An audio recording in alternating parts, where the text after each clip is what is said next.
Person to talk to about this too. And we can only do the lead, if we did the risk assessments, we only be able to do 2 risk assessments a day, the average inspector. The clearance exams, you could do probably about 6 in a day. So you'd be backed up trying to do lead risk assessments. What's up, Gino?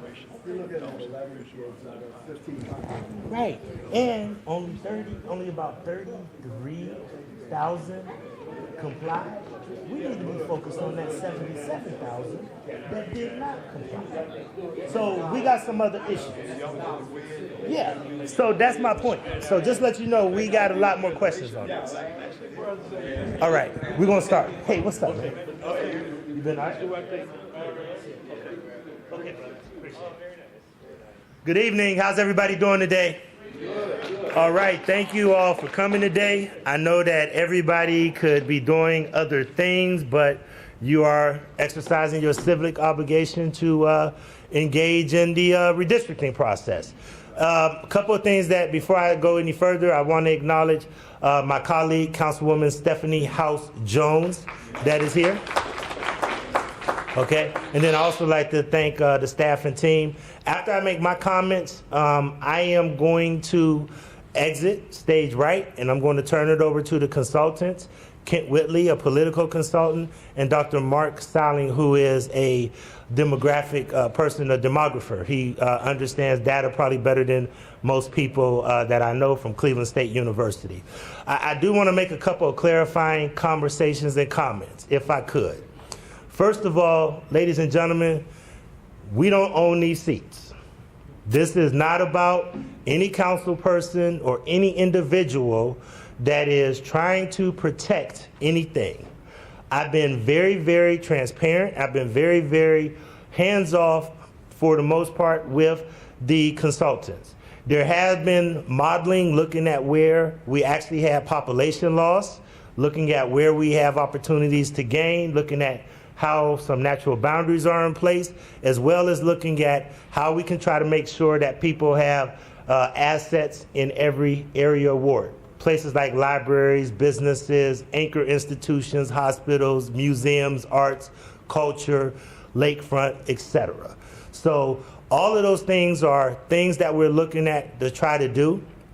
At the end of the day, the consultants will go over the methodology that they'll be using.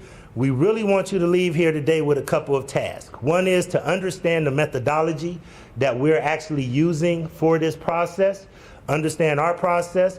Number 2, we want you to make sure that you have an opportunity to give input. We have a tool that we're going to share with everyone that you can try to draw your own maps. The only thing I would caution you about, don't just draw your own neighborhood. Drawing an entire city is a lot tougher than drawing your own neighborhood, okay? The other thing that I will make sure that you know, and I think this is important for you to know, I've met with the consultants probably 4 times since they've started. The first 2 times was just to talk about process. The 3rd time was to really understand the data and where we stand.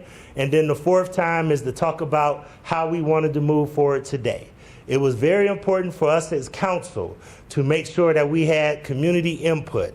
No council president, no body of council has ever taken this process to the public to get public feedback and input before we actually finalize maps. Usually you wake up in the morning and you just find out what the ward looks like. So we feel like we're being fair, transparent, and really trying to get input, authentic input. But at the end of the day, council will have to vote on this as a body. So that being said, thank you all for coming out today.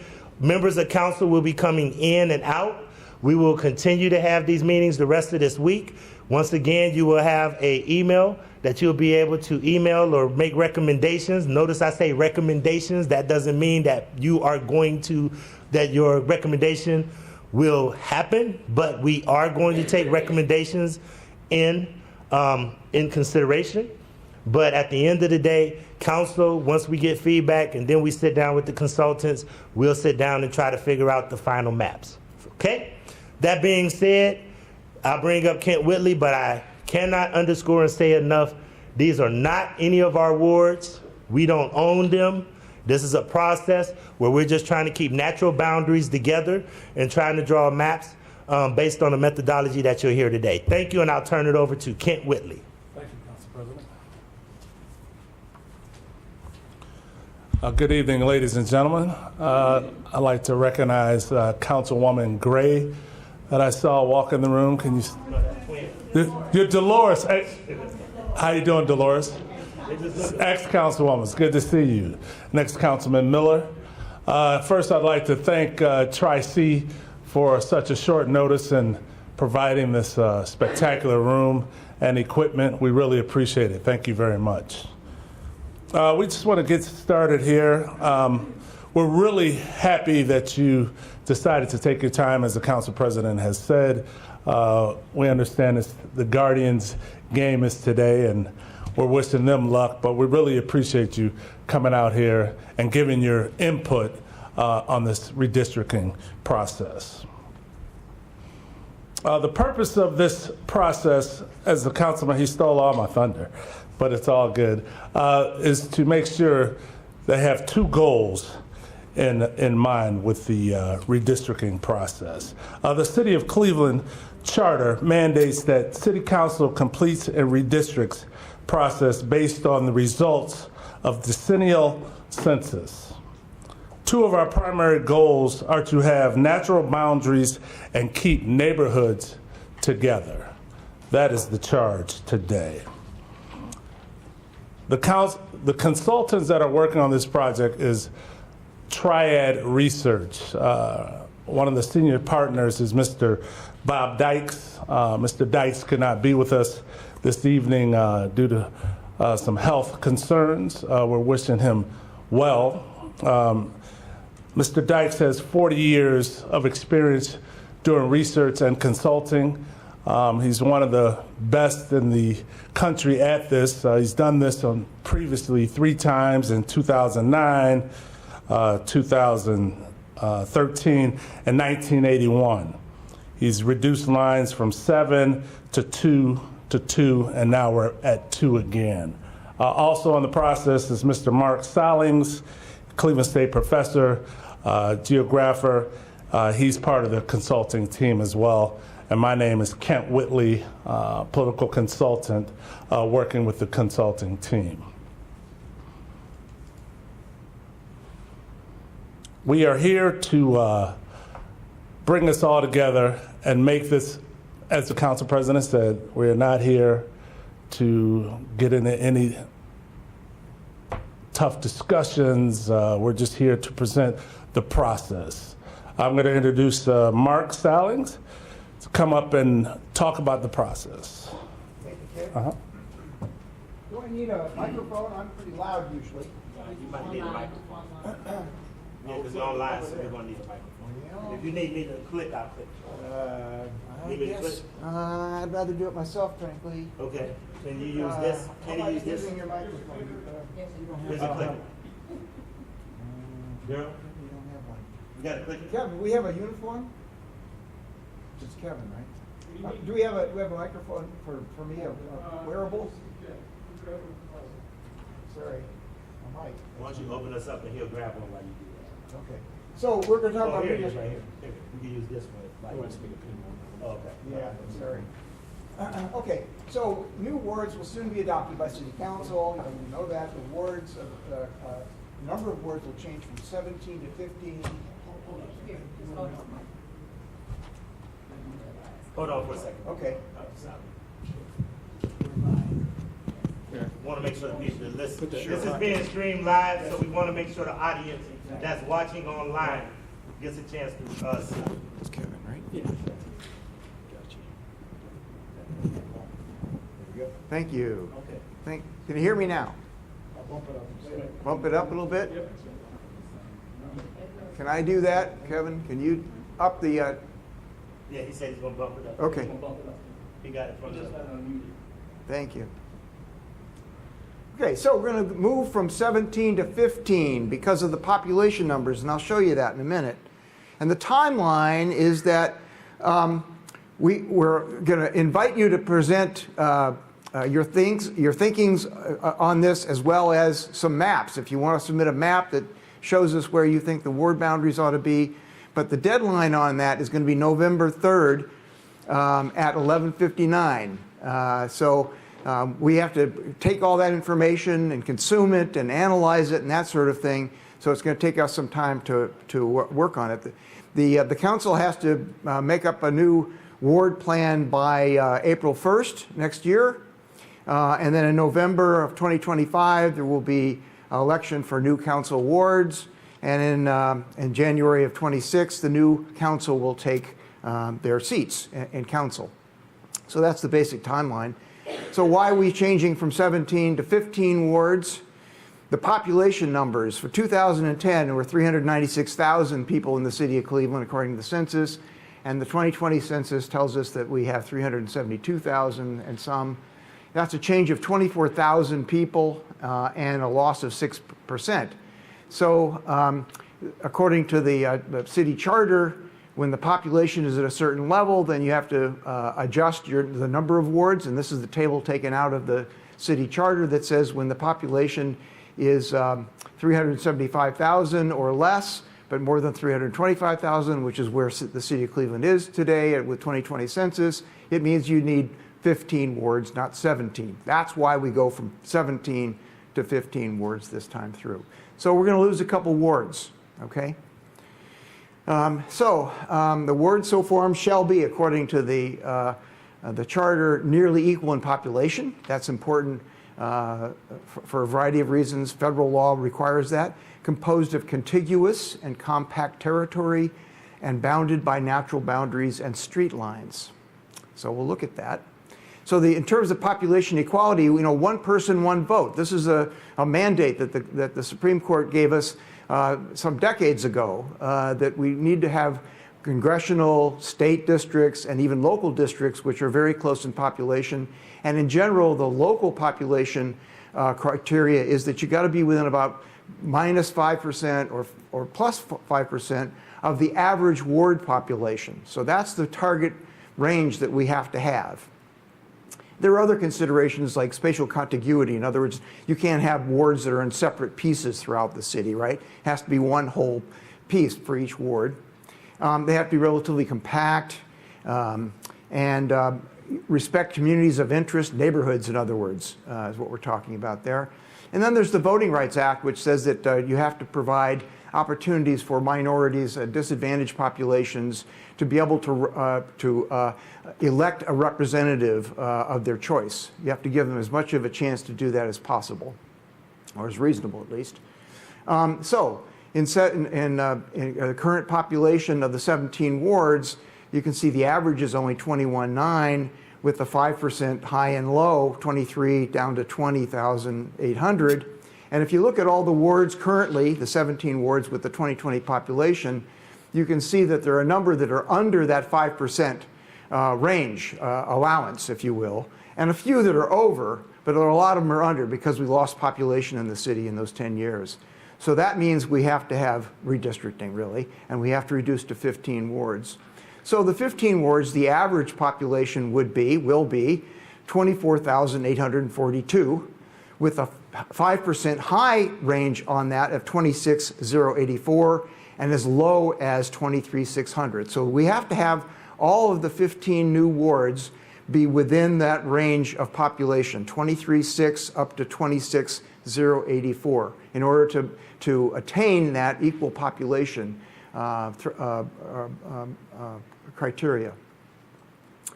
So what's the data that we work with on doing this? It's the census data, obviously. Here are the current 17 wards in the city. Okay?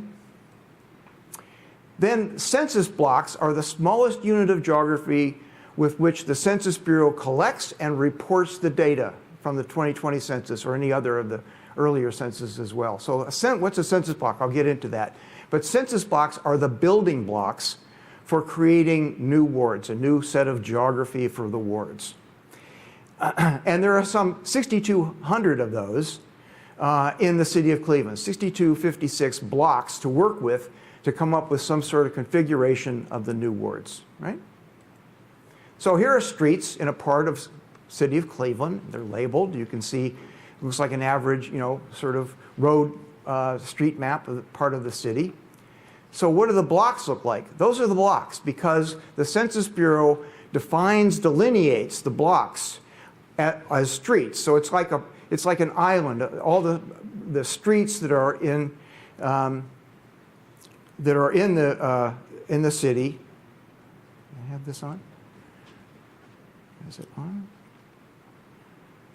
Well, that's all right. So what happens is, there's my pointer.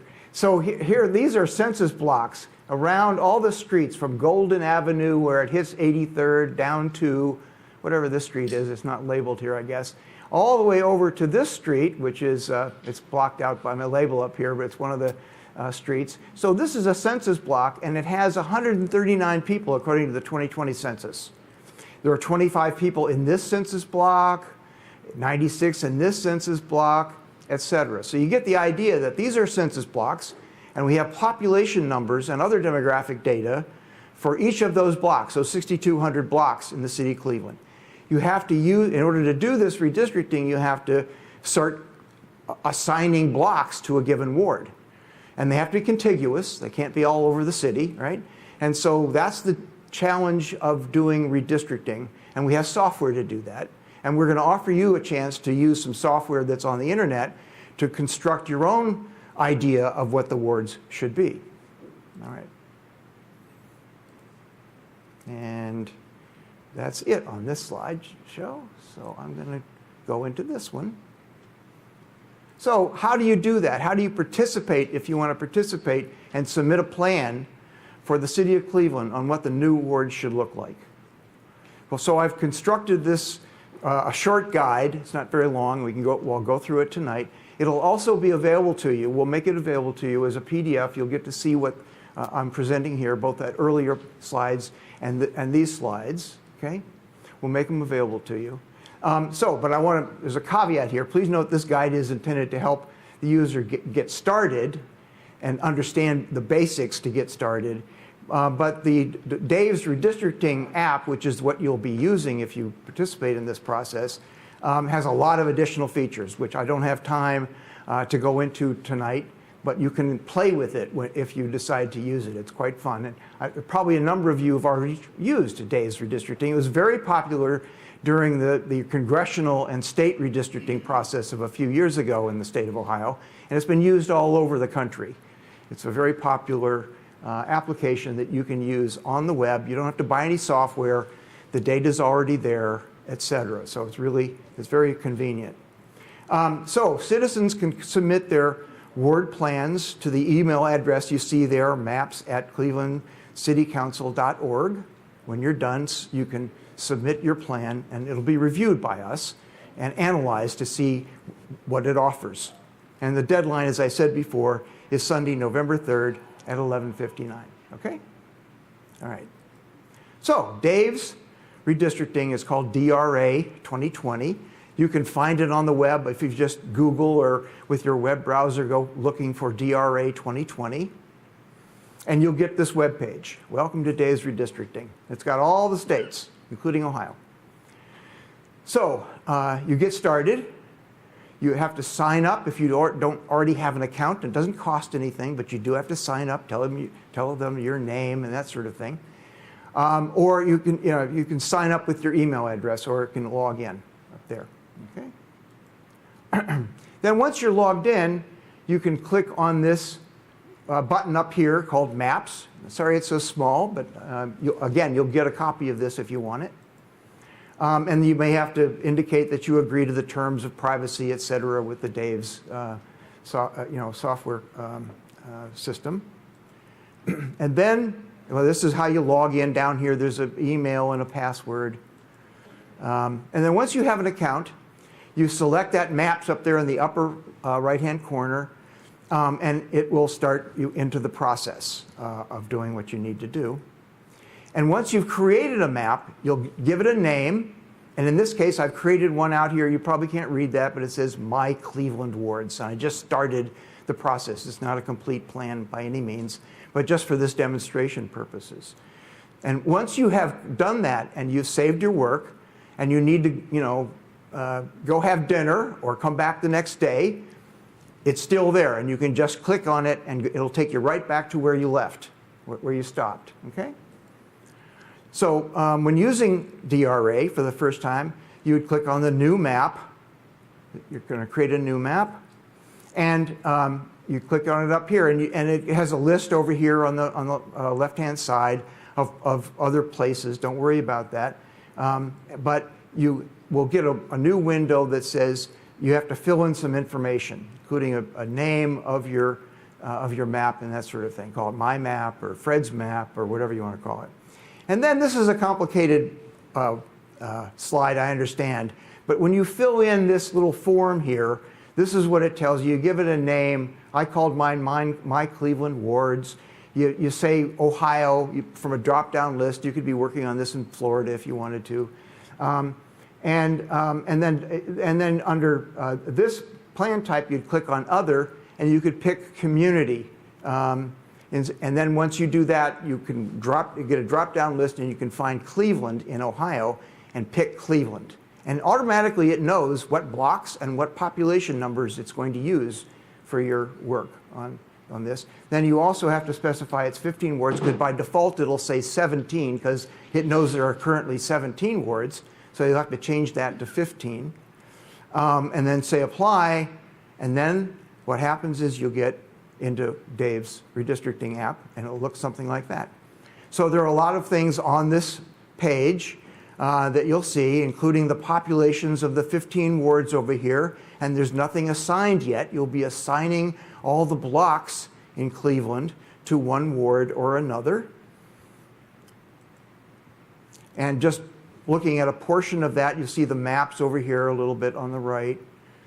There's my pointer. And you'll see the population numbers, and you can pick which ward to work on first, and then the next ward, trying to get that population into that range that's required, that plus or minus 5% of the average. So you also want to probably come down here to another one of these windows at the bottom called Overlays, and turn on a couple things so you can see streets, for example. Otherwise, you won't see the streets, and you won't know where you are in Cleveland very well. So you would pick on the streets. And then you get a map with the streets labeled as a result. Okay? There's another window over here with details that as you move your cursor around, and I'll get to that in a minute, these data will change. It'll tell you what the population is in each of the blocks, or precincts if you're working with precincts. So the goal is to assign precincts and blocks with their populations to the 15 wards, such that the wards are within 5% of the average ward population between 24,842. The average is 24,842, so you want to be between 23,600 and 26,084, which I've mentioned before. So you pick either on the application. There's a place up here where you can pick start with precincts, and you can start picking precincts to assign to a given ward. Or you can pick blocks, but it's probably a good idea to start with precincts which are larger. You can pick a whole precinct and it'll assign it to, Ward 1. And then if you want to refine that, because sometimes precincts might include some blocks that shouldn't be included, or the population is too high and you need to delete some of the blocks within a precinct, then you switch over to the blocks and add or subtract blocks from from the process. So when the precincts or blocks are assigned to wards, the populations are shown in the district selector window over here. So these numbers will change. This happens to show, if you can't read it from back there, 12,882, because I picked a certain area of the city and started doing my assignment of blocks or precincts. And the specific precinct or block population data are shown over here in this window, which is on the right usually, and it'll show you what the numbers are that you're looking at when you hover over parts of the city of Cleveland. The ward population changes as you add either precincts or wards to a given, or blocks to a given ward. And so you can see we've already got 12,000 in here, and then I would keep adding more blocks or precincts to get up to the range of population that I need. And starting with the precincts is faster, as I said, and then turning to use the blocks to refine the boundaries of the wards that you're working with, right? Okay, so there's what's called a paintbrush in the application. That's this thing right here. You'd select that, and then when you go to the map, which would be larger here, then you would start clicking on either precincts or blocks, and it would start adding up the population of that precinct that you're selecting. In this case, we're working on number 1 over here, okay? But you can pick another one and start adding population to the other wards as well. So you zoom into the area you want to add to that ward. In this case, I'm starting over here in the southeast corner of the city. And I'm calling that Ward 1. You can call it whatever you want. And I've already selected these blocks. And the color corresponds to the color over here in this little key for what the populations are. So you select a ward number, number 1. I just clicked on that. And then I started with Ward 1 in the southeast part of the city. And then you start using this brush thing up here to click on areas of the city that you're assigning to Ward 1. Okay, and then you can note the population changes as you do that. And you can also see that the color corresponds, this sort of reddish color corresponds to the red in the table here. Okay, so you keep adding blocks until the population is between 23,600 and 2684. And don't worry about the deviation. You'll get to understand it as you use this. So then you move to another area and start building the next ward until you're done, until you've got all 15 wards and the populations are balanced within those ranges. And you can always leave, come back later, and finish. So you don't have to do it all in one sitting. And notice there's also another thing to click on up here called statistics, which on the next slide I'll show you what it gives you, but it gives you a lot of data about the wards that you're working on. So this is a table. I know it's very, very detailed and you can't really see very well back here, but there are various parts of this table. There's the population numbers. So here I've got the 2696 so far assigned to Ward 1, and you'll see those numbers as you work. And then all the wards must be contiguous. So over here under shapes, it tells you whether or not you've got a ward that's not totally contiguous. If it's got a green check, it's okay. If it doesn't have a green check, it's not okay. So it just tells you whether or not you've missed a block in the middle of a ward, for example, and then it's not contiguous. So and you can also download the data. So return to the map and continue assigning blocks until you feel you have a plan to submit for review. If you want to stop and return later, log out. Logging in with your account brings you back to this place where you can then pick the map you've been working on and continue working. So you pick that map and you will be taken back to the place where you were working, like I said. Okay. Once all 15 wards are populated in the appropriate range of populations, you should save the map. There's a place to lock it and copy the web link that you've got on your computer, and then email that. Email the link to this address, to this email address, maps@clevelandcitycouncil.org. Okay. Make sure you have done the following things. a completed plan for the entire city. If you submit only a part of the city, the problem is that you may have a good plan for Ward 5, maybe a great plan, but until we complete a plan for the entire city, we may have to go in there and change what you've got for Ward 5, as an example, because otherwise the populations don't work. So whatever you submit for a given ward, we may have to go in there, probably will, and have to change it. So if you don't want us to change anything, you think you could develop a plan that will be usable for the 15 wards, finish the whole city. That's what we're asking you to do.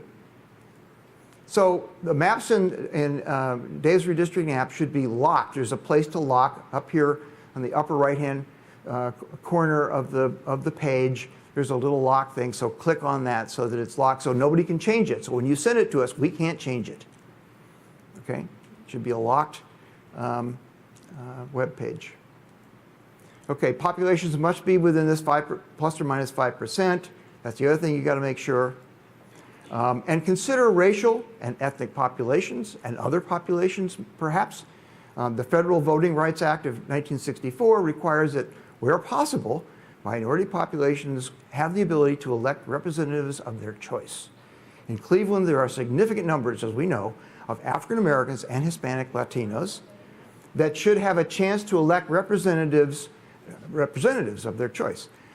Other racial and ethnic minorities, though significantly smaller in the city of Cleveland, should not be ignored. You should look at those to see whether or not there's something you can do to give some voice to those other groups. Okay? And the census data has all that. It has number of Asians. It has all the races that the Census Bureau collects and reports in the 2020 census. And it's part of that statistics page that was way too small for you to read. It has all those data in it.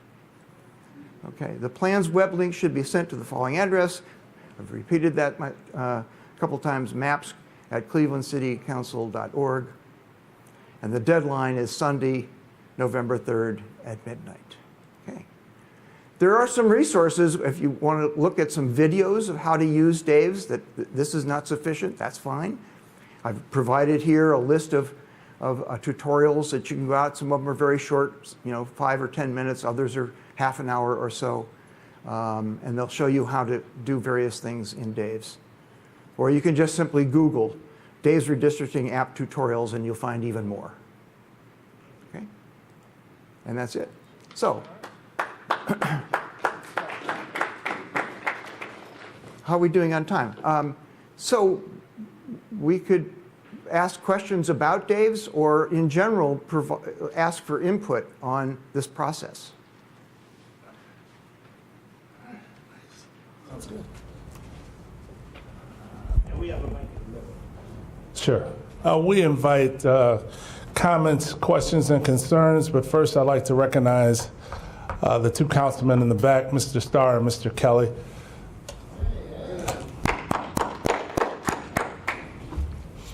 There's a microphone up here for public comment, please. State your name, sir. Or up front.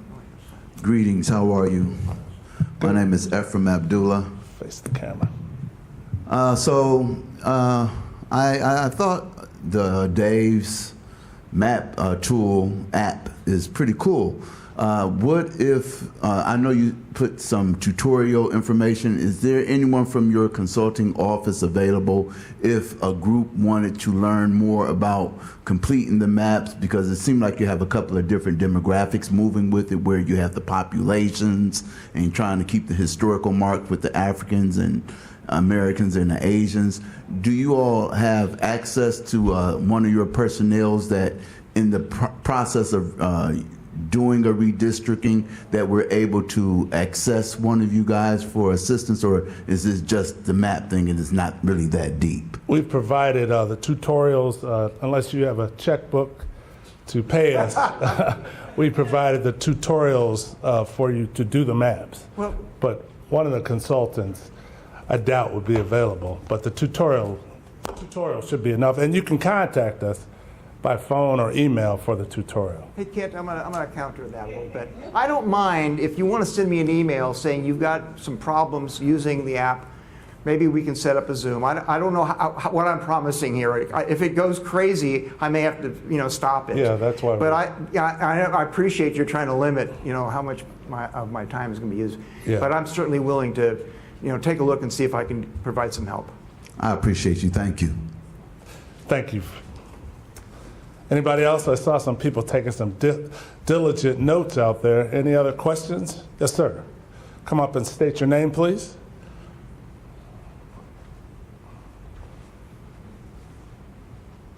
Questions or comments? I'm not sure. Both. Okay, excellent. My name is Brian Galuli. I'm Executive Director of Jefferson Puritas West Park CDC. And I want to say that I really appreciate the opportunity for public input. There have been several line changes, as you said, that just seem to come out of a mystery box. And some of them have been completely, some lines just seem completely inappropriate to neighborhoods. And one of the points that you put on there, I think you said communities of interest, in other words, neighborhoods. I just want to introduce two principles to that I think are really important. One is that outer boundaries, like when you think of like a real neighborhood, like what neighborhood do you live in? You think like, well, no matter what anyone calls it, ward this, community that, commercial, area, whatever. It's kind of like after those tracks, after those railroad tracks, right? Or when you go up the big hill or down the big hill, it's like a different neighborhood over there. Your maps, your lines, your zeros of population are not going to show that. So that isn't going to help us much. It really takes an idea of neighborhood concept. And that's kind of the outer boundary. So if you live in an area, like I'm going to be looking out strongly for the Jefferson neighborhood and the Puritas neighborhood where I work. But another thing is like what's in the core center of it. Some core identities to a neighborhood could be a historic location, it could be a church or a school or a park. And in our neighborhood, Jefferson Park, no matter what the SPA says, like the statistical planning area of all of these census blocks that you're talking about, no matter what they say Jefferson is, the central focus of Jefferson is the Jefferson Park. And so in our neighborhood, something that's extremely important is that be kind of at the heart of a ward boundary, that neighborhood not get divided up or shut down in any way. And so the reason for that is a number of things. One is neighborhood concept, like you said. And then there are some other things that are at work. People's like commercial sense of what's this area. They don't care what ward it is. They just don't care what ward it is. They care about how many people are going to shop at this particular location. Another idea is like if the school's here, like this whole area, these students come to this neighborhood school. So there's another concept of neighborhood. But when you look at development, council people are part of the rules and rule setting of development. And so if I have this same basic neighborhood with you, but you have different rules because you have a different council person, that is an arbitrary and useless division of a neighborhood. I think it could be quite harmful for a core asset to a neighborhood. Like in our case, it's Jefferson Park. In another space, there's a commercial area that just really shouldn't be divided up along Puritas. And so it discourages developers, it discourages investors, it discourages homeowners from wanting to make a change in their property if their representation won't even respect the neighborhood. If your rules 2 doors down are different than my rules over here, it's like, what is this city doing? So I guess what I'm saying is, if a ward line process can respect the strength of neighborhoods, then it not only helps the neighborhoods, it not only helps like a neighborhood concept, but it also helps the integrity of the people doing it. So it's my belief that if the redistricting process honors neighborhoods, then that's a good thing, and that one really shouldn't put their own personal politics into the rules and functions of a neighborhood. Thank you. Thank you very much. So can I respond? I'll respond. So I appreciate that. That's really good comment, and that's what we're looking for. I can tell you that we are trying to account for what neighborhoods are, but neighborhoods are different neighborhoods to different people and to different organizations. So it's kind of a nebulous idea to try to come up with a set of really clear neighborhoods to be represented by the wards. And some wards, some neighborhoods, by some definitions, are going to be split between by ward lines. It's inevitable. You can't come up with a plan that's going to be perfect for any given person, even thoughts about what the neighborhoods are in the city of Cleveland. But let me add sort of another thought, and that is, if you have in a given neighborhood, if you can think of a neighborhood which is fairly well understood by the people in that area, it might actually be an advantage in some ways to have two council people representing that neighborhood. Because you can, if you're not getting satisfaction, now this is just a belief I have, I may be totally wrong, and I see some heads shaking, so I respect that, but let me finish my thought. If you can't get satisfaction from a given councilman, you can go to the other councilman for that neighborhood. Okay, I may be wrong, so if I'm wrong, fine, but that was one thought that I had. All right, we want to get everybody, thank you. We want to get everybody up. How you doing, young lady? I'd like to recognize Councilman Joe Jones, who came in the room. So my name is Beverly Owens Jackson. First of all, I want to say welcome to my work home. I work in this building. The unique part about me is I also live in this community, so I am part of Ward 5. I work and live here. All right. I'm learning all of this mapping and census and how we're dividing and adding. The presentation that you gave kind of gave some insight of somebody's rule to say based on this and based on that. So I guess what I want to ask is that, is this in real time? Because as I live in this community, I've lived here for 60 years, but I live in this community, and I want to know what contributes to the breakdown of the community. I mean, we had a whole block of individuals removed from 55th and Quincy. So when you remove the residents and people from a community, of course you're going to lessen the numbers, but do that mean that we break up those communities, not offer affordable housing, better housing, markets, stores? Do we not offer that for a community? How are we creating wards and precincts and city blocks and all that if we're not providing the resources and the fundamentals that people need to live, all people? I'm all in for mixed communities because I think we should learn to live amongst each other, mixed culture and whatnot. But when we miss the beat of just supplying the necessities for a community, and then you shorten the wards, and then you add on creating multiple leaders in a particular ward. I thought that's what council, precinct people, community leaders, block leaders, I thought that's what that was for. I don't think we need to crowd anybody else. I know the work of council is very hard. So I don't see a remedy in crowding a community and adding more council people to a group of people. Why not allow proper representation to a group of individuals, not overwhelming council, not overwhelming the developers, not overwhelming, but I'm gonna just say this and I'm gonna end it. I'm right here on Quincy 64th. I've been in my home 19 years, and things are starting to fall apart and shift. And I can't get $1 because I so happen to work for Tri-C and I make $1 too much for any resources or any help, which is wrong.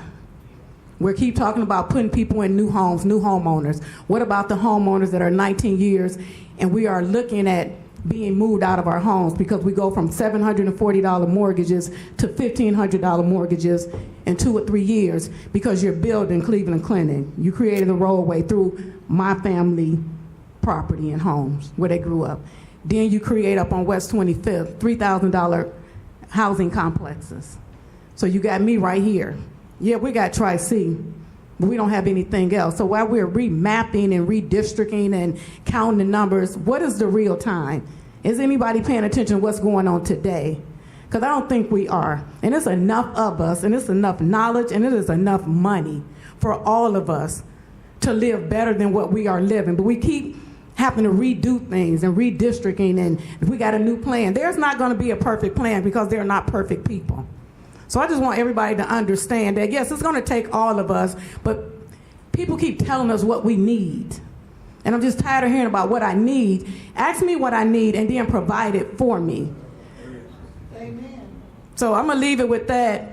And we keep being told what we need and create it. So I am going to work with an individual to work on this mapping thing. I'm going to see if it make a difference. But right now, today, people want to be able to pay their bills, pay their house notes, buy food, get gas. When are we going to have those conversations? Let's create a plan for those conversations. And I'm going to leave it with that. All right. Thank you very much.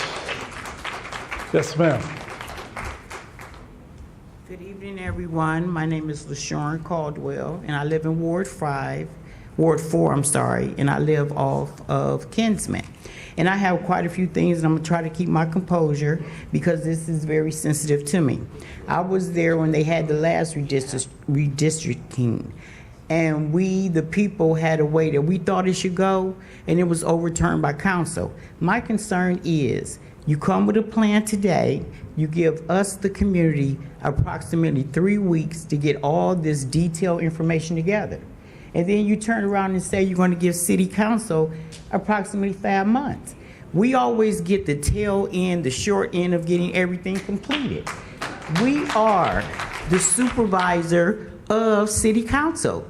We are homeowners, taxpayer. When we vote, those individuals work for us, the community. So when you tell us we can give a plan, it may be accepted, but it'll be overruled by council. I respect council.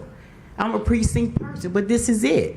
My voice matters. It's the power of one. Like you said, one vote matter. It's the power of me and my community. I don't need 50 people on my street to come out here and talk. I live with them. I talk with them. I know their sentiments. We're not getting heard when we need to heard. Every community should be the same. Why isn't it? There's enough money to go around. We, in Mount Pleasant, we have gotten the short end of the stick continuously. What we wanted to be done was not done. Our voice was not heard. We attend the meetings. We give input only for it to be disregarded. That's the first thing. I said about the timeline. We get to make a decision in short order. Can I make a statement on the timeline? COVID was 2020, and that kind of delayed the process. So this is kind of a process that was delayed by COVID. It should have been done a while back, but COVID in 2020 delayed the process. Okay. I can understand your answer, but we should have been told that why we're starting so late. And that's all that I'm saying. Give consideration to the people that it matters to, the people who live there. I live in Mount Pleasant on my street by choice, not by force. So the bottom line is, if I chose to live in that community, I should be respected for doing so. No one can make a decision for me and my family. I've already made it. That's where I want to live. That's why I'm a precinct person. That's why I attend the meetings. But if we come to these meetings and not get our voice heard, it may be overturned and be told that from the beginning. I'm really appalled with that. And today I'm very upset. And I just want that to be known. What I think also too, will the precincts be reduced along with the wards being reduced? Nobody spoke on that. That's important too, because representation is representation, small or large, and that's what we need to consider. My thing of it is, we come together, we're going to say we're working together, but we're not seeing the results. Me as a homeowner and a vested person, I want to see something done in my community and the communities around me.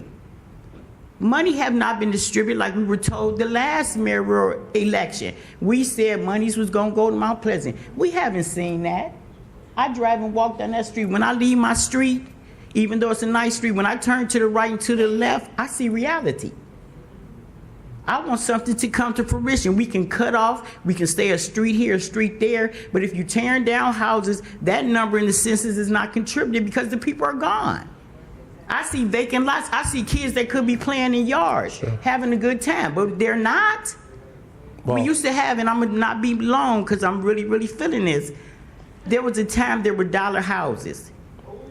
We need to go back to what worked before. We want to recreate something new, but you haven't even capitalized on the old.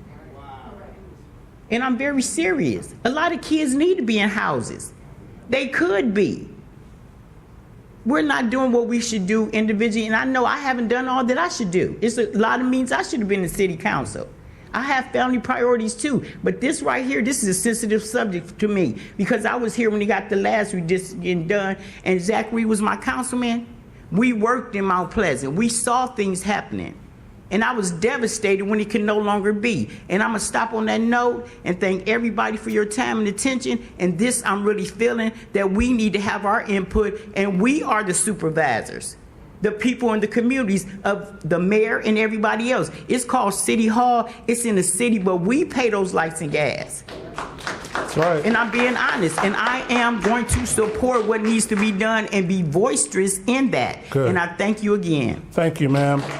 Just for the record, this is the first time the city of Cleveland has ever done community input on the redistricting lines. The council president, this is the first time his charge is that's exactly what he wanted. And that's what we're getting. But this is the first time this has ever been done in the history of the city of Cleveland. Yes, sir. Let me add while the gentleman is coming up. So just one of the points you made, ma'am, was that population is changing all the time, that, you know, that people are leaving, that sort of thing. We have to use the 2020 census. This really is this is the only real data that we have that's reliable and that the courts will recognize, for example, if there's ever a challenge to it. So we really have to use the 2020 census. Population changes here and there, you know, annually, daily. So we really can't account for adjusting based on you know, immediate population changes that are taking place. We really have to use the 2020 census. On the other thing about the precincts, I can tell you the precincts are created by the Board of Elections. So the Board of Elections will look at whatever we come up with for the wards, and they will have to adapt some of the boundaries of the precincts and either change the number of them or whatever. That's really the Board of Elections' responsibility. Why it takes more time. Correct. Yes, sir. Good evening, everyone. Assalamu alaikum. I'm Roland Muhammad. I'm with the Community Relations Board, City of Cleveland, for 19 years. And we also developed and started a community development corporation called Superior Renaissance Community Development Corporation on Superior Avenue from 105 to 125th to address the area of blight in our area on Superior. My question is about the census in itself. How accurate is the census to determine whether we can do redistricting in the way that y'all talk about now? Now, when I understand when people go out and do the report and get the census, they don't see everybody. They don't get the report on everybody that lives in a particular area. The question becomes then, what is resolved that you all do to trying to find out the real solution and answer that question, as opposed to just getting what the census says, and the census report is not always correct. How do you address that? How do you address, because eventually, after everything is done, we'll find out the population in the community might be greater than what you previously said. So correct. How do you determine that? How do you address that? Well, first of all, by law, we have to go by the census, first of all. Second of all, we have to make sure all citizens fill out the census. That don't necessarily take place, because I know some people don't take. That's absolutely correct. What is the backup? What is the backup? That's what I'm saying. What is the backup to determine whether that community, every resident and every citizen in that community is accounted for? What is the backup we have? Thank you for the question. So I've been working with census data for like 40 years. So I understand that it's not entirely accurate, and the Census Bureau recognizes it's not entirely accurate. But study after study has found that it is the most accurate set of data about the population that there is. And so you have to use some data. So what do you use? You use the census data. They recognize that there's an undercount in certain populations. There's even an overcount in some populations. And they try to actually adjust for that when they conduct the census. They send census takers out into the field. They try to contact organizations such as churches, and et cetera, to try to get cooperation and help in promoting answering the census and completing the census. So it's done by mail mostly, but they also send census takers out. They try very hard. I can guarantee you they spend a lot of money on trying to get it right before it's actually done. The census is now planning for the 2030 census. They've been doing that for the last year or more. So they do a lot of work to get it right. We know they can't always get it right. They're going to miss some housing units, they're going to miss some households, et cetera, but they try to come up with the best they can, and it's the most accurate data we have. Yeah, well, the reason why I asked that question, because when I first came to Cleveland in 1967, there was 33 council persons. So now when you reduce it to 15, that gives a council person more area to cover, more responsibility, and in some cases, they might get some areas that they're not familiar with and might cause problems to their present position and present ward. So the question becomes then, how do we increase the population of Cleveland that allow us, a council person, to be able to run their ward effectively and get work done? That's the thing, that's what she said when we brought that point up. We got to increase that, so therefore, because a council person can't keep dealing with a new person, new people in their ward every year or every month that they're not familiar with, when they already got a plan in place with the amount of people they're already working with. Okay. So I just want to mention that. Thank you. Thank you very much, sir. Appreciate that.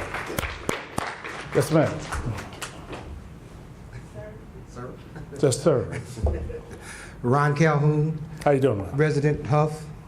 The wonderful, well, I guess I got to call it Midtown now, huh? I won't go there. 2 questions real quick. Do you have a plan, a strategic plan of some kind, documentation that we can look at and review? No. Okay. Second question, in terms of what you do over this timeline, I think 5 months or 6 months, do you have any kind of a plan for when you're going to expose that information as you progress? It will be exposed. I mean, but do you have like dates set up or? No, we do not have dates set up. By law, it has to be done by December 31st. I understand that. Yes. But yes. I mean, so we won't hear about anything until 5 months from now, is what you're saying? Well, no, let me clarify that. Let me clarify that, Please. because that's important what you're saying. The goal is, and the reason why we're trying to have these meetings now is because I believe January, but we're looking at the data. January is when council people, anybody who wants to run, can start to pull petitions, okay? The challenge is, by law, we don't really have to have this done until April 1st, 2025. That's the law. However, in order to give everybody an opportunity, we do have an opportunity. And if we can crunch the numbers and do this, we do want to get it done way before April. The reason that they're saying April the 25th is because by law, that is the deadline. But the goal is to try to do it sooner so that anybody who wants to run will have ample time to pull petitions to be able to run.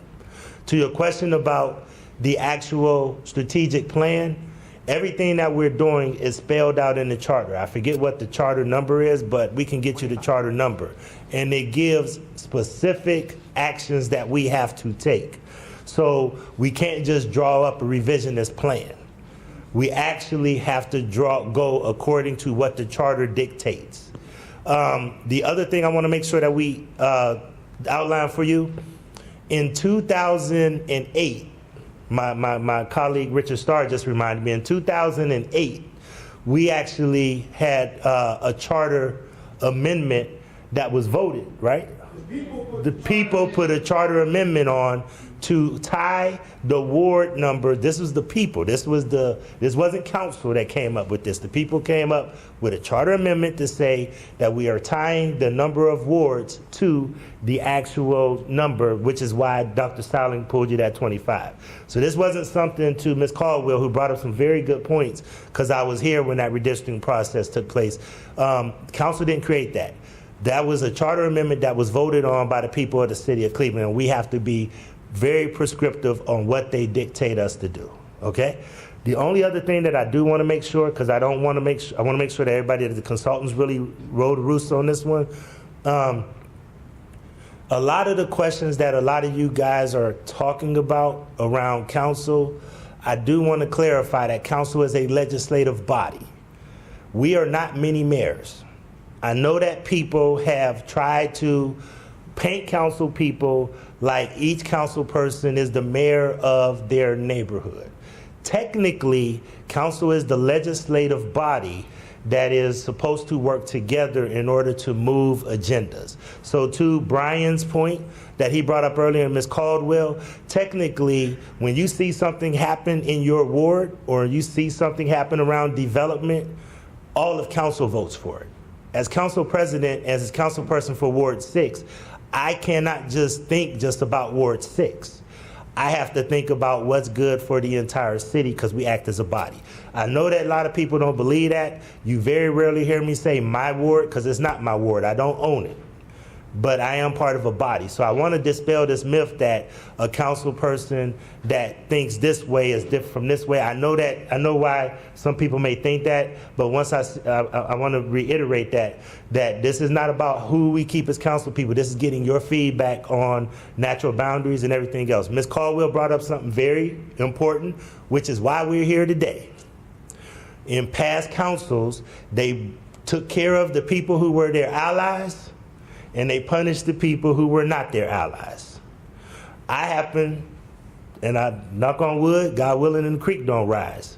I happen to get along with all 16 of my colleagues.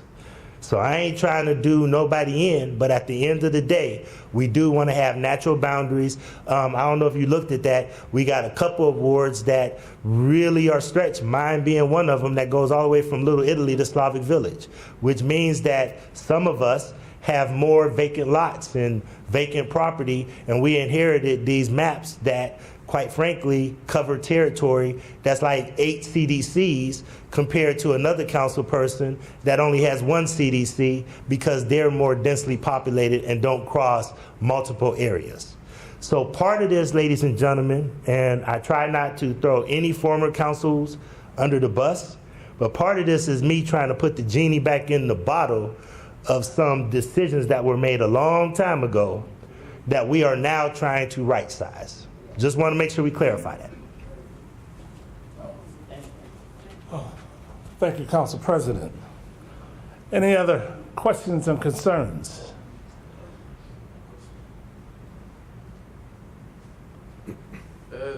Hello, everybody. My name is Kenya Gray. I'm the Southeast Side City Planner. Some of my council people back there. Hello, how y'all doing?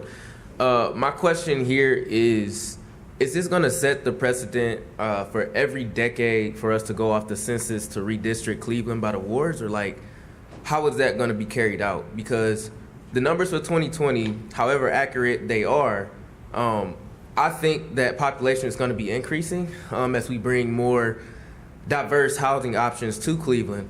And we add, a more diverse population, young and old, people coming back into Cleveland. If we redistrict today, like, what's to say if we cut down on council people as population increases in different areas? Like, what's the answer for that? Mark? Yeah, so that table I showed in there, if the population increases the next time the redistricting takes place, you would have more council people. You'd have more wards. Pull it up on the screen if you could. It just requires that at minimum it's 25,000 people. 25,000. You can have 40,000 people. You see what I'm saying? It's because we were decreasing.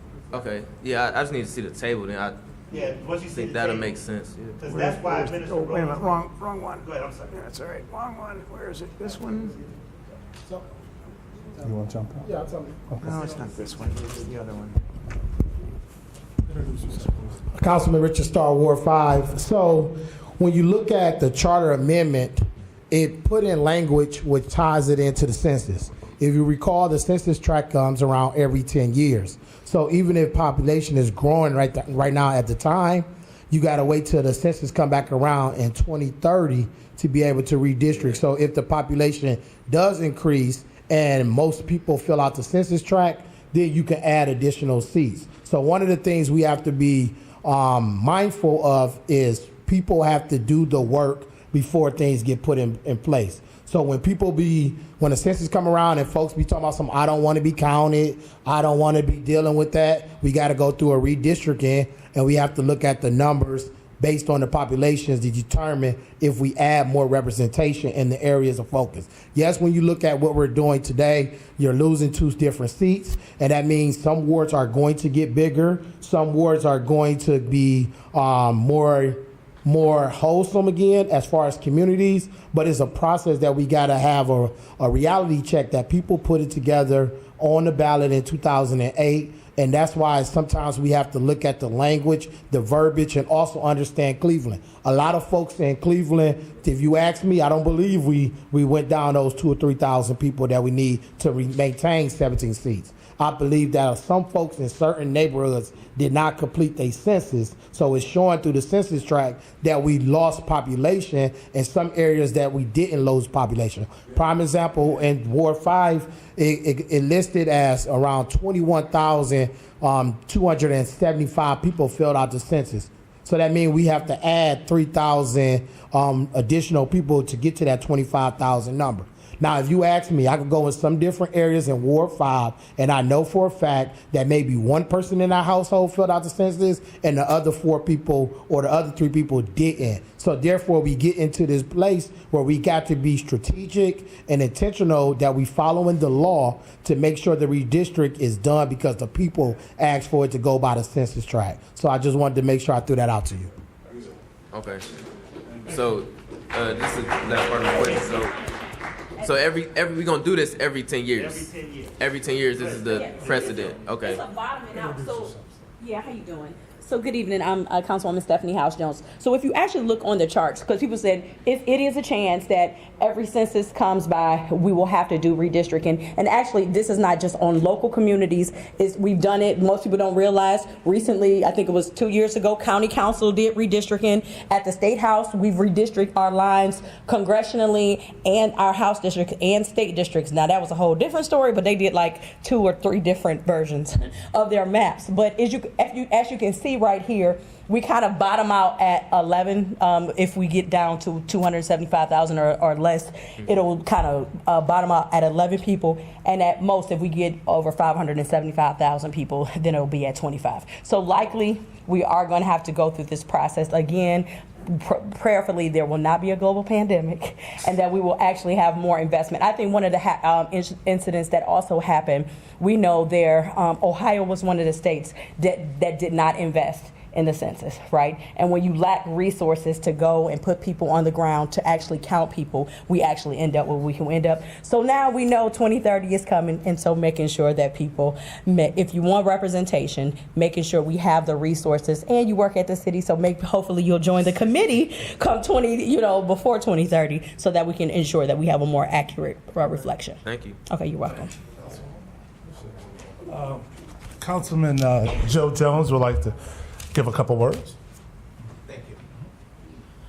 Just to add to it, when we had this process before, the neighborhood wasn't and did not get an opportunity to come up and voice their perspective and opinions on it. So kudos to council leadership and the president of city council, because we didn't have an option. I'm one of the people who is against downsizing of Cleveland City Council.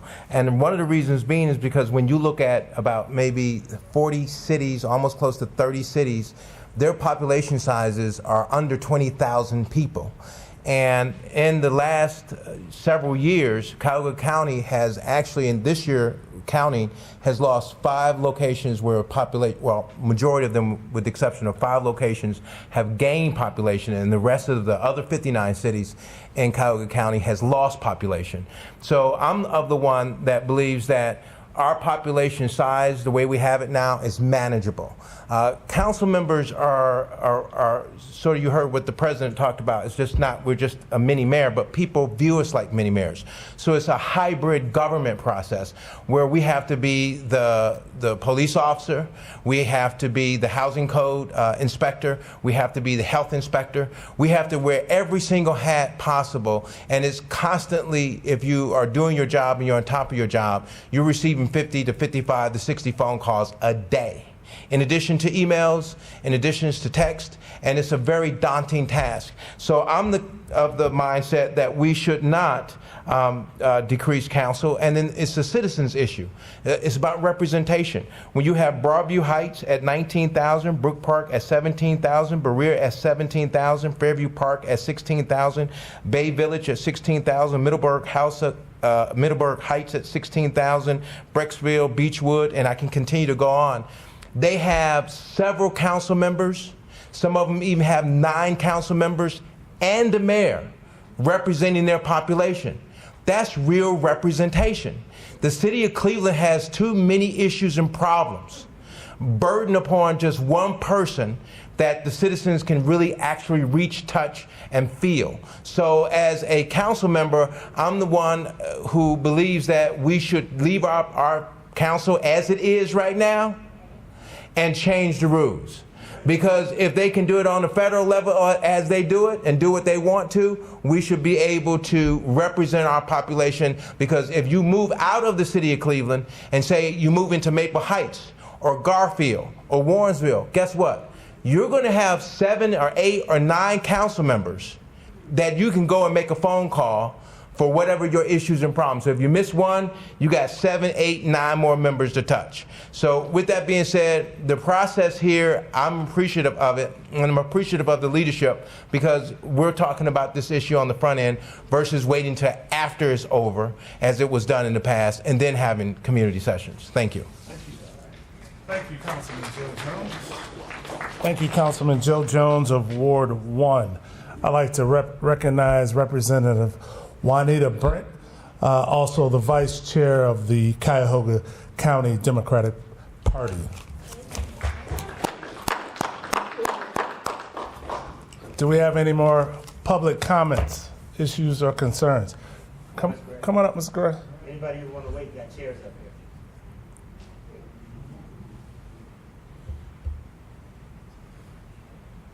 Hey, how you doing?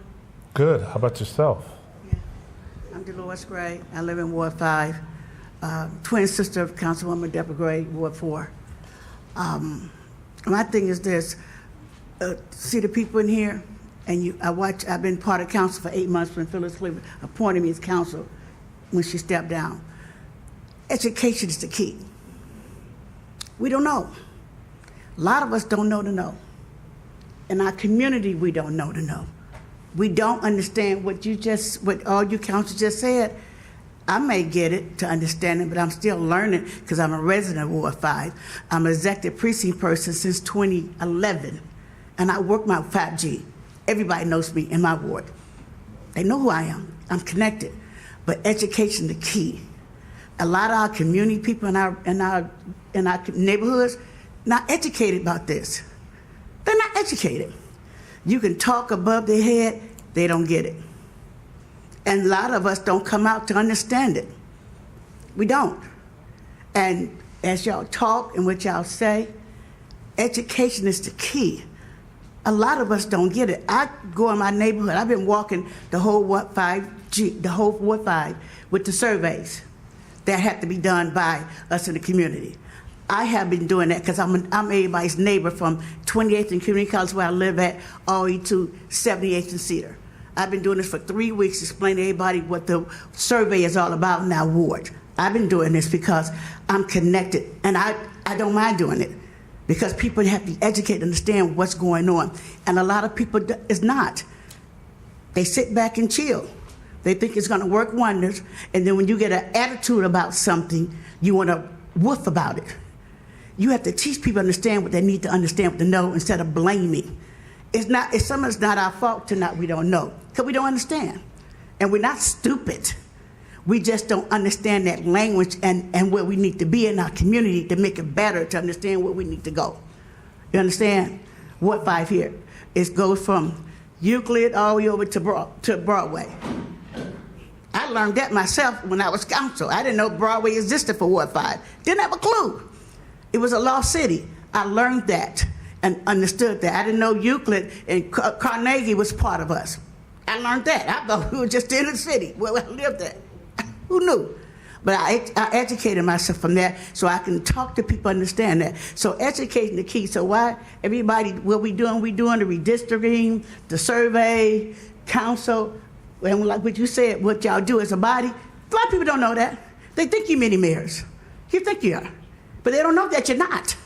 You're not. And they blame you for everything that you do in your ward. And I do get that. I get that. I got that a lot when I was appointed. I got that humorously when I was appointed for 8 months. I got so much blame that I was like, wait a minute, I'm a resident like you. You see what I'm saying? So I get that level of understanding, but education, the key is understanding and respect for each other when somebody has that leadership and that title. That title don't belong to that council, it belongs to everybody in the community. When I was council, you was council. You had to counsel me for what you want, and I had to go back to find out at council, what I can do for you and to give you back. So that's the key. So we teach people, educate people. To me, that's how it works. Because we don't have that, we are lost city among each other. Okay. So thank you. Thank you. Thank you. I'd like to recognize Judge Michael Ryan. Yes, ma'am. Yes. Good evening, everyone. I live in Ward 17, and first I want to thank for this forum.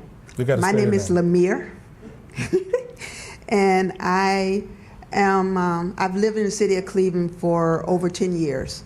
I'm a Southerner at heart, can't deal with this cold, and I am heavily engaged in being educated in what's going on in my city, with my council, and with my city government.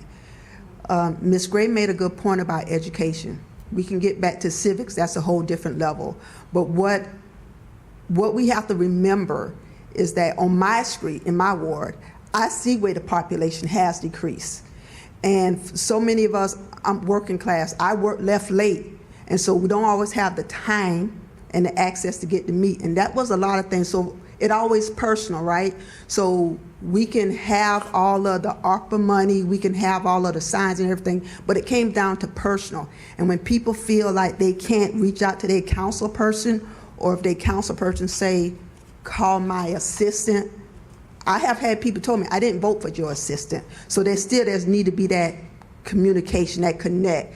And the Monday night meetings are good. People have a chance to speak for them. But when I came here tonight, I really want to understand how can we as citizens actually have a say in what that map looked like. I live in an area now where there's a conflict to a degree about what to do with CVS that is closed down on Madison, and it's 11 and 17. I'm right there. So walking distance, and there's all these people saying different things, but people don't understand.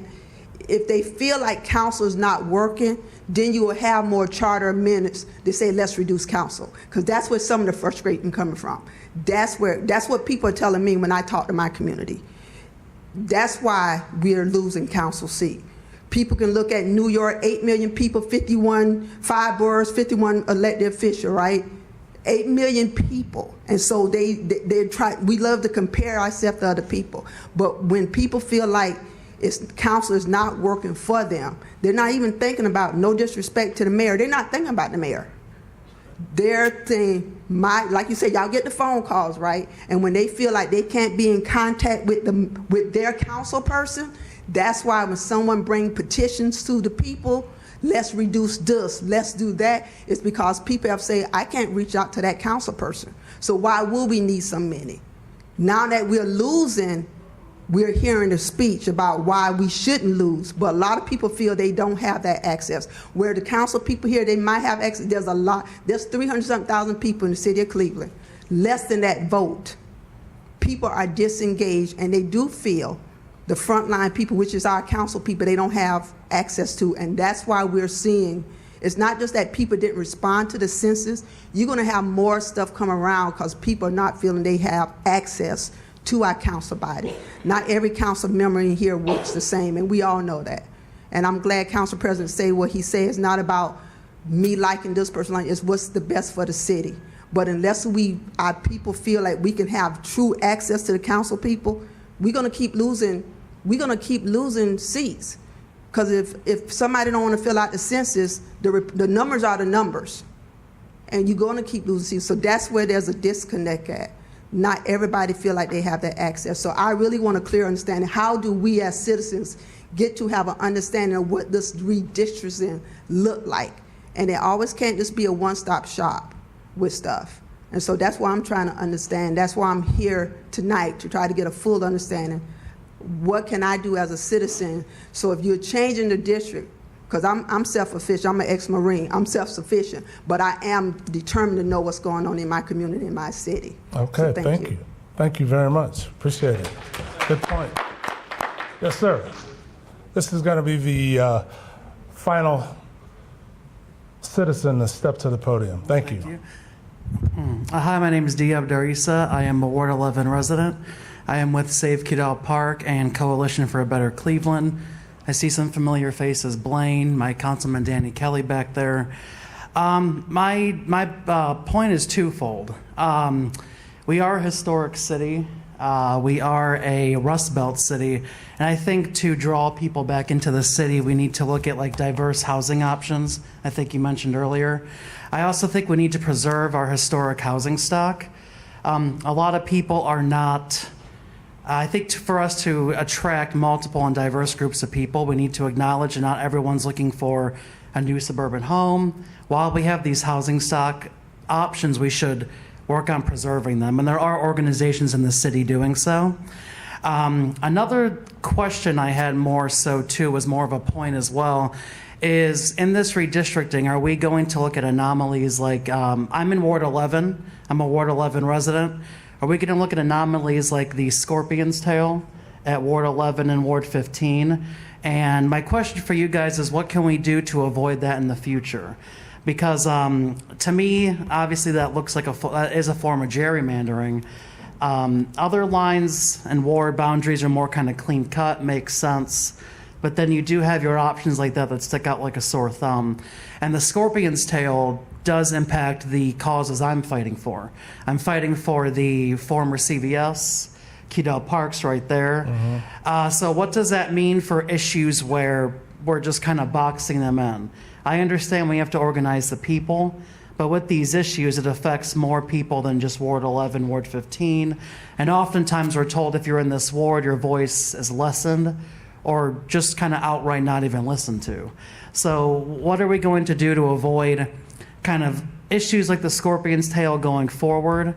And what assurance can we citizens kind of have in that we won't kind of have that issue in the future redistrictings as well? Well, that's a great question, and that's why your council president is here with all of his colleagues. But Mark is going to show you from the map what you're talking about. That is exactly why we're at these public hearings. Are you talking about this right in here? Yes. Yep. Mm-hmm. Yep. Well, I can't really. Sorry, it's not a live map. Oh, I guess I could, if you I hit can do Control this. Z, you Yeah, I should can be do able this. to zoom. You know how it works. Okay. Council President wants to make another comment. Mm-hmm. So the answer to your question is, that's why we're having these meetings. Mm-hmm. So that people like yourself can say, here are anomalies that we see are challenging, and we'd like to see those rectified moving forward. There's other things that Brian and others have made that why we want this input. So to the listening audience, that's why we're having these meetings. Mm-hmm. When you identify these anomalies or parts of the neighborhood, like we're not experts of the entire city. Mm-hmm. So if there's areas that you say, hey, this is more contiguous and this kind of fits together, that's what we want. We're trying to reach out to the public for a partnership. I will tell you this, and I want to answer Lemira's point because there's been some great questions. When you are a council person, so I don't know if I answered that to your point, is we're looking at those kind of anomalies. Oh, no. One of the things that I'm having the team do, make a list of where those kind of unfortunate anomalies are so that we can try to, when I said earlier, put some of these genies back in the bottle. Mm-hmm. I don't know if you've seen Ward 10.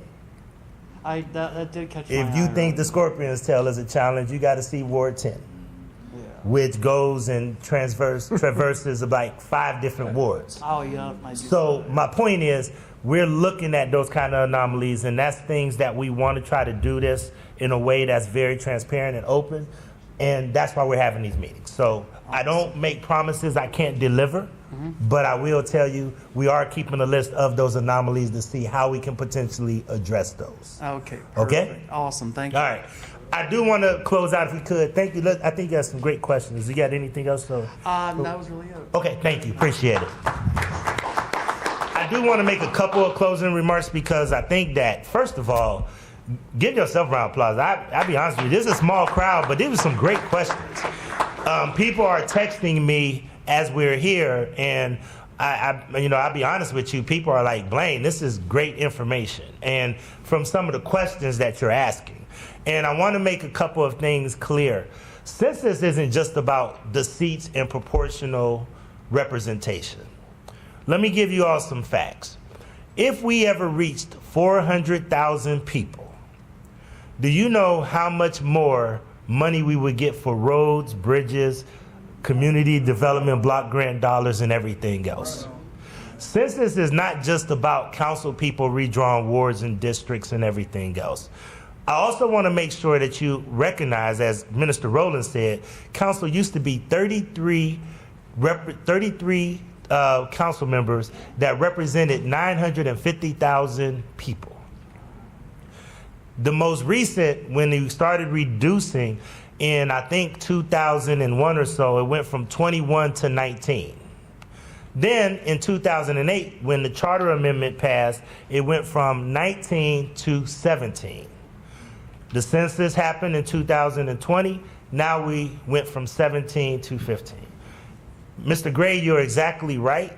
That's the reason why, just so that you can understand some of the strategies of why we do some of the economic development that we do, okay? For example, the biggest growth area opportunities on the east side, because let's face it, one of the things I thought some of you guys would say is that population loss is traditionally on the east side.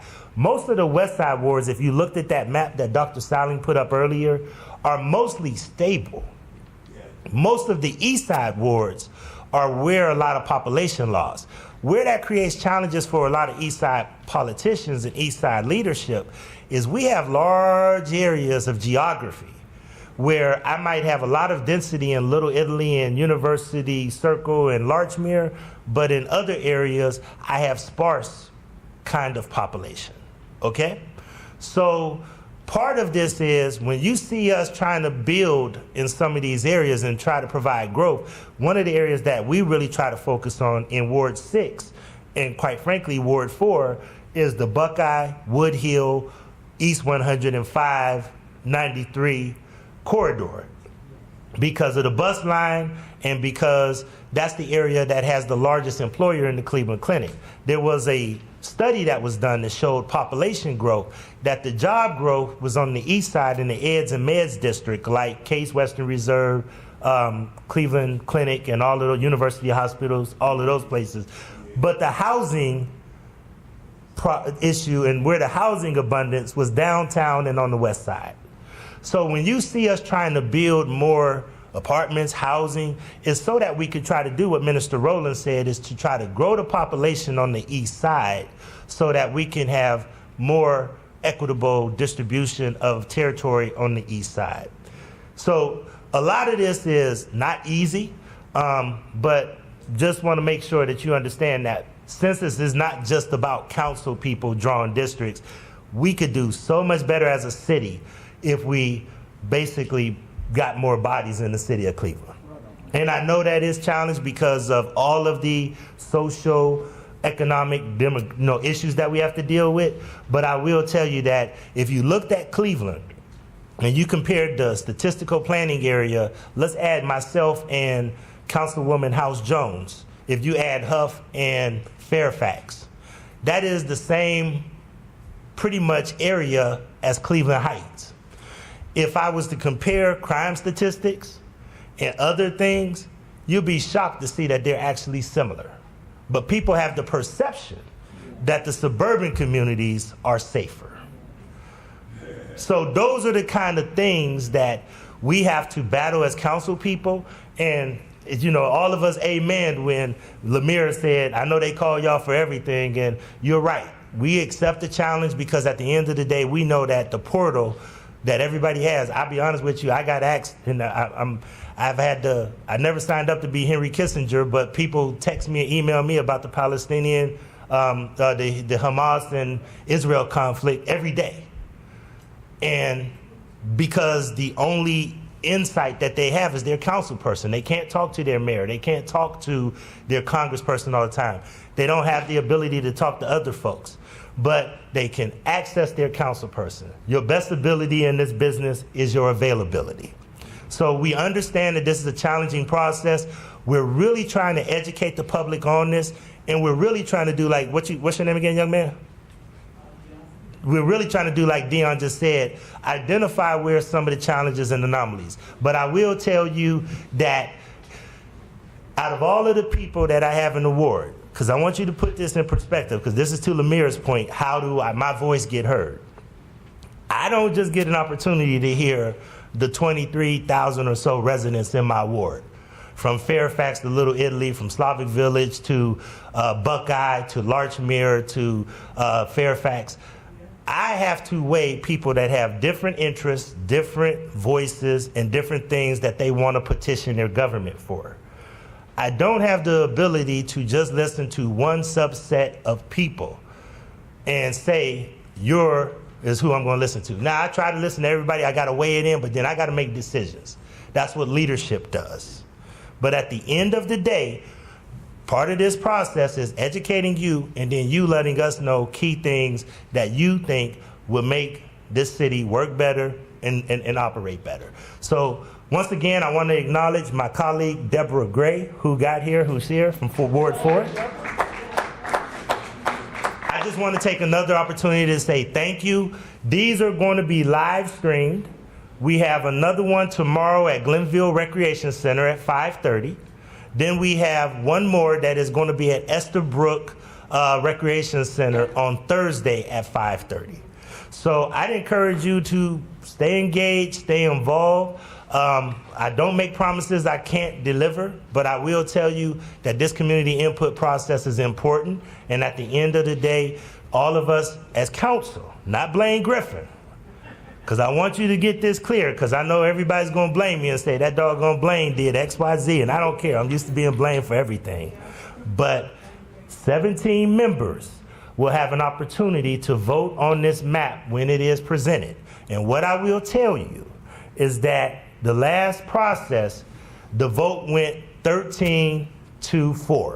There were 4 members on the east side in Ward 8, 10, 9, and I'm missing one, 8, 10, and 9, and then the central city, the one that drew the map over in Ward 12 that cut up Tremont, that cut Ward 12 across from Tremont to Slavic Village. 4 council members voted against it. Ironically, the 4 areas that the council members voted against the last map are the areas that everybody's asking us to fix right now. That's the challenge that we have before us, ladies and gentlemen. All right? So we're trying to be transparent, may not always get it right. No perfect person, no perfect process. But as my colleague, Councilwoman Stephanie House, I call her the conscience of council. We got to make sure that we talk to people when we're doing these processes. So thank everybody for coming out. Please look at Mr. Saling's email, and the consultants are the ones you need to talk to. I know you're going to want to talk to your council person. I know you're going to want to call your council president. I'd ask you to really work with the council consultants on this, because, ladies and gentlemen, I've really tried hard not to just do this thing in a vacuum. Okay? Thanks, everybody. Thank you. So that email's up there for anybody.